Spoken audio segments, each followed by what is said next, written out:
पर भी आसमान से आफत बरस रही है। पहाड़ी इलाके में कहीं बादल फटे तो कहीं लैंडस्लाइड की घटना हुई। भारी बारिश के चलते कालका शिमला नेशनल हाईवे 5 पर 4 लेन टनल को जोड़ने वाले फ्लाईओवर का एक हिस्सा ढह गया है। 2 गाड़ियां भी इसकी चपेट में आई है। गनीमत ये रही कि इन गाड़ियों में कोई सवार नहीं था। टनल वाले मार्ग को वाहनों की आवाजाही के लिए बंद कर दिया गया है। उधर कुल्लू जिले में कई दिनों से लगातार भारी बारिश होने की वजह से जगह जगह तबाही का मंजर दिखाई दे रहा है। खदेड़ गांव में भूस्खलन के मलबे में दबने से 2 लोगों की मौत हो गई तो बाढ़ में 10 दुकानें बह गई। कई घरों को भारी नुकसान पहुंचा है।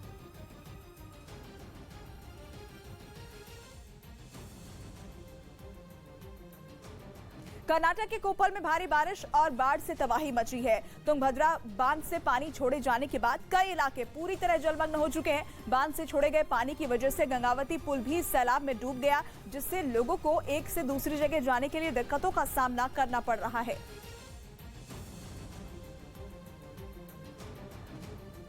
इधर गुजरात के पंचमहाल से रोंगटे खड़े कर देने वाला एक वीडियो सामने आया। वहां एक सरकारी बस ने कई लोगों को कुचल दिया। ये घटना वहां लगे सीसीटीवी कैमरे में रिकॉर्ड हो गई, जिसमें एक तेज रफ्तार बस सड़क किनारे खड़े लोगों को टक्कर मारती दिखाई दी। इस घटना का जो वीडियो सामने आया उसमें कुछ लोग सड़क किनारे बस का इंतजार करते नजर आए। तभी एक वैन उन लोगों के पास से गुजरती दिखाई दी। जैसे ही वो वैन वहां से गुजरी, वहां खड़े लोगों ने आ रही बस को रोकने के लिए हाथ दिया, लेकिन बेकाबू बस रुकने के बजाय वहां खड़े लोगों को कुचलती चली गई। बस की रफ्तार इतनी तेज थी कि उसके सामने खड़ा एक आदमी बस की जद में आकर काफी दूर जा गिरा। इस घटना के बाद वहां हड़कंप मच गया। इस हादसे में 3 लोग बुरी तरह घायल हो गए, जिन्हें फौरन अस्पताल में भर्ती कराया गया। बताया गया कि बस में खराबी की वजह से यह हादसा हुआ। उधर रूस और चीन से मिल रही चुनौतियों से निपटने के लिए अमेरिका ने अपनी तैयारियों को धार देना शुरू कर दिया। खबर है कि अमेरिका ने दुश्मनों की जासूसी के लिए ऐसा ड्रोन तैयार किया जो एक बार उड़ान भरने के बाद लंबे समय तक आसमान में रह सकता है। और ये लंबा समय 1-2 घंटे या 1-2 दिन नहीं बल्कि कई महीनों का हो सकता है, क्योंकि अमेरिकी सेना का ये ज़ेफिर ड्रोन करीब 2 महीने से हवा में ही है।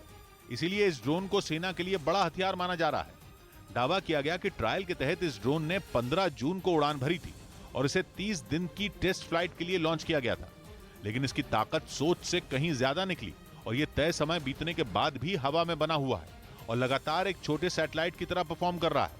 और दावा किया गया कि इससे पहले इस ड्रोन ने 26 दिन तक हवा में रहने का रिकॉर्ड बनाया था, जो लगातार उड़ान भरने के लिए दिन में सौर ऊर्जा का इस्तेमाल करता है, जबकि रात में ये उन बैटरियों का इस्तेमाल करता है जो दिन में सौर ऊर्जा से चार्ज होती रहती हैं। और ये ड्रोन हवा में करीब 76,000 फीट की ऊंचाई पर उड़ान भर सकता है, जिसकी वजह से दुश्मनों की इसकी भनक नहीं लग पाती। इसके पंखों की लंबाई करीब 75 फीट है, जबकि इसका वजन महज 75 किलो है।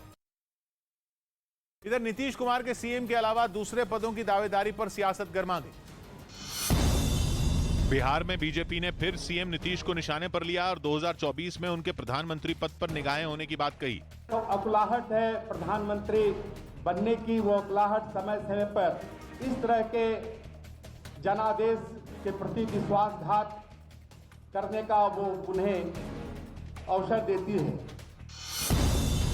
नीतीश कुमार ने उन खबरों को गलत बताया जिनमें यह कहा गया कि उपराष्ट्रपति उम्मीदवार नहीं बनाने पर वो एनडीए से अलग हुए। राष्ट्रपति वाला भी उपराष्ट्रपति एकदम बोगस बात, हमारी कोई इच्छा नहीं थी।